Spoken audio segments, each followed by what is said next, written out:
அந்த ரெஸ்பான்ஸ் வந்துட்டு ஒழுங்கா இல்லை அப்படிங்கிற மாதிரி சொல்லிட்டு நமக்கே வந்துட்டு கொடுத்துருக்குறாங்க. இந்த மாதிரி ஆளுங்களை வந்துட்டு சூஸ் பண்ணி ஏமாத்துற நாய்ங்க எத்தனை பேர் இருக்கிறானுங்க.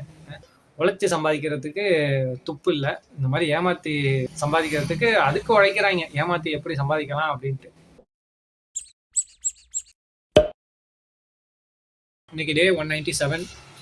இன்னைக்கு மார்னிங்கே வந்து ஸ்கூல் பிரின்சிபல் எனக்கு கால் பண்ணி வர சொல்லியிருந்தாங்க. யாருன்னா, இதுக்கு முன்னாடி அந்த பல்க் ஆர்டருக்கு வந்துட்டு சொல்லியிருந்தாங்க அப்படின்னு சொல்லியிருந்தாங்கல்ல, ஃபோட்டோ ஃப்ரேம்ஸ்க்கு. அவங்க கால் பண்ணிட்டு வர சொல்லியிருந்தாங்க. போயிட்டு கன்ஃபார்ம் பண்ணிட்டாங்க. என்னன்னா, இன்னும் வேறு இடத்துல கேட்டதுக்கு அந்த ரெஸ்பான்ஸ் வந்துட்டு ஒழுங்கா இல்லை அப்படிங்கிற மாதிரி சொல்லிட்டு நமக்கே வந்துட்டு கொடுத்துருக்குறாங்க. இப்போ டிசைன் பண்ணிவிட்டு கொஞ்சம் சாம்பிள் மாதிரி கேட்டிருக்காங்க. ஓகே, அதை நம்ம சென்ட் பண்ணுறேன் அப்படின்னு சொல்லிட்டு வந்துட்டேன். அரௌண்ட் 200 பீசஸ் கேட்டிருக்கிறாங்க. இதுதான் ஃபர்ஸ்ட் எனக்கு பல்க் ஆர்டர். இதுக்கு முன்னாடி வந்துட்டு இன்னொரு ஸ்கூலுக்கு இன்னொன்று சின்ன ஃப்ரேமு 4x4 சைஸில் 40 ஃப்ரேம்ஸ் அந்த மாதிரி அடிச்சுருக்கேன். அதுதான் ஹையஸ்ட்டாக இருந்தது. இப்போ இதுதான் வந்துட்டு கொஞ்சம் பெரிய சைஸில் 200 பீசஸ்னால் பெரிய பல்க் ஆர்டர் தான். அதெல்லாம் பக்காவாக பண்ணிடலாம், ஒன்றும் பிரச்சனை இல்லை. சரி, டிசைன் பண்ணிட்டு நான் சென்ட் பண்ணுறேன் அப்படின்னு சொல்லிட்டு அவங்கக்கிட்ட சும்மா ஒரு டயக்ராம் மாதிரி போட்டு வாங்கிட்டு வந்தேன், என்ன மாதிரி வேணும் அப்படிங்கிற மாதிரின்ட்டு.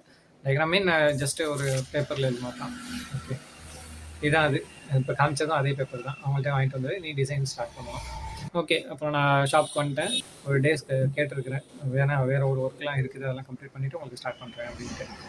இப்போது ஒரு ஆள் வந்துருந்தாங்க ஷாப்புக்கு. கொஞ்சம் வயசான ஆள் தான். அவர் வந்துட்டு இந்த மாதிரி இது எடுக்கணும்ப்பா, ஜெராக்ஸ் எடுக்கணும் அப்படின்னாங்க. சரி, இப்போதைக்கு வந்துட்டு எல்லாருக்கும் புரிகிற மாதிரி ஜெராக்ஸ்னா அவ்வளோதான், ஃபோட்டோ காப்பி தான் ஜெராக்ஸ். ஓகே, அவங்க எடுக்கணும் அப்படின்ட்டாப்புல. சரிங்கய்யா கொடுங்க அப்படின்னு சொல்லிட்டு எடுத்தாச்சு. 2 ஆதார் கார்டில் ஃப்ரண்ட் அண்ட் பேக்கில் 2 கேட்டாங்க. எடுத்து கொடுத்தாச்சு. கொடுத்ததுக்கப்புறமா வந்துட்டு 100 ரூபா நோட்டை வந்துட்டு கொடுத்தாங்க. என்கிட்ட சேஞ்ச் இல்லை, ஏன்னா 8 ரூபா தான் அதோட சார்ஜு. ஸோ 8 ரூபாய்க்கு போக பேலன்ஸ் 92 ருபீஸ்ன்னு பார்க்கக்குள்ள சேஞ்ச் இல்லை. ஸோ இல்லைங்கய்யா கொஞ்சம் சில்லறை இருந்துச்சுன்னா கொடுங்க அப்படின்னோடனே ரொம்ப பொறுமையாக முடியலை அவரால். ஒன்று சொல்லிகிட்டு இருந்தார். நானும் வந்துட்டு பாருங்கள் என்னன்னு பாருங்கள் அப்படின்னு சொல்லிட்டு உட்காந்துருந்தேன். அப்புறமா வந்துட்டு ஒரு 500 ரூபா நோட்டு மாதிரி எடுத்தார். எடுத்துக்கிட்டு வேணா 500 ரூபாய்க்குலாம் வாய்ப்பு இல்லைன்னா, இல்லை இந்த பாருங்கள் இதை வச்சுட்டு ஏமாற்றிட்டாங்க என்ன அப்படின்றாரு. என்ன ஏமாத்திட்டாங்க பார்த்தோன்னா, ஷாப்ல எல்லாம் சின்ன சின்ன ஷாப்லாம் அந்த 500 ரூபா நோட்டு மாதிரி இந்த சும்மா சின்னதாக பிள்ளைங்க விளையாடுறதுக்குன்னு வச்சிருப்பாங்களா டாய் மாதிரி ஒரு பேப்பரில், அதை கொடுத்து எவனோ ஒருத்தன் வந்துட்டு ஏமாத்திருக்கலாம் இவரை. ஏதோ 500 ரூபாய்க்கு வந்துட்டு சேஞ்சோ ஏதோ கேட்டிருக்காங்க போல. அது ஒன்றுமே தெரில அவருக்கு, ஒன்றுமே தெரில. பாவம், இந்த மாதிரி மனுஷரெல்லாம் எப்படி தான் வந்துட்டு ஏமாத்துறானுங்கன்னு தெரில. 500 ரூபா அந்த ஏமாத்திட்டு போயிட்டாங்க தம்பி அப்படின்ட்டு இது பண்ணுறாரு. எனக்கு ஒரு மாதிரியாக போச்சு. சரி நீங்கள் வச்சுங்க, சில்லறையெல்லாம் இப்போ ஒன்றும் வேணாம். ரொம்ப பொறுமையாக வேற நடந்து போயிட்டு இருக்கிறாரு. எங்கேயும் போய் மாற்றிட்டு வாங்கன்னு சொன்னாலுமே வேலைக்கு ஆகுது. நம்ம போய் மாற்றிட்டு வந்தாலுமே அது எனக்கு அடுத்த ஒர்க் இருக்குது. சரி பிரச்சனை இல்லை, 8 ரூபா தானே, ஒன்றும் பிரச்சனை இல்லை, நீங்கள் போயிட்டு வாங்க அப்படின்னு.